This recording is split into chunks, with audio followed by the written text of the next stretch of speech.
విశాఖపట్నంలో tick talk reels చేసుకుంటూ ఎదిగిన యూట్యూబర్ షణ్ముఖ్ ఇప్పుడు సినీ తార స్థాయిలో గుర్తింపు పొందాడు.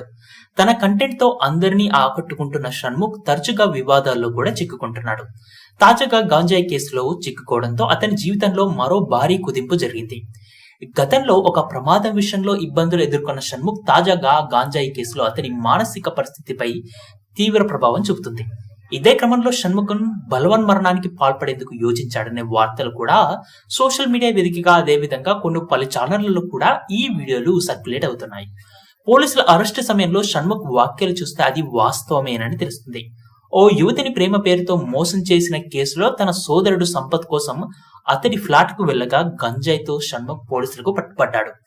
గంజాయి తీసుకుంటూ అడ్డంగా దొరకడంతో పోలీసులు వెంటనే అతన్ని అదుపులోకి తీసుకున్నారు.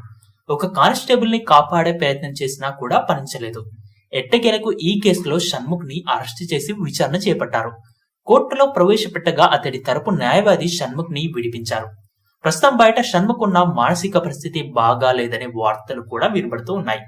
అంతేకాకుండా దెబ్బ మీద దెబ్బ పడుతుండటంతో షణ్ముఖ్ తట్టుకోలేకపోతున్నాడని సన్నిహితులు చెబుతున్నారు.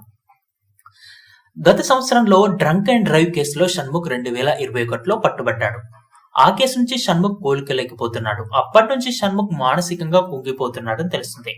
అంతేకాకుండా తన గత మాజీ ప్రేయసి తనను వదిలి వెళ్ళిందనే వార్త విన్న తర్వాత నుంచి తను కొద్దిగా మానసికంగా కృంగిపోయినట్టు మనందరికీ తెలిసిందే. ఆ తర్వాత తను డిప్రెషన్ లోకి వెళ్ళినట్టు, ఆ తర్వాత తలనొప్పిలన్నిటికీ తాళలేక షణ్ముఖ్ ఈ అలవాటు పడ్డాడని తెలుస్తుంది. ఈ మద్యంతో పాటు పలు రకాల మాదక ద్రవ్యాలను కూడా తీసుకున్నాడనే ఆరోపణలు కూడా వినిపిస్తున్నాయి.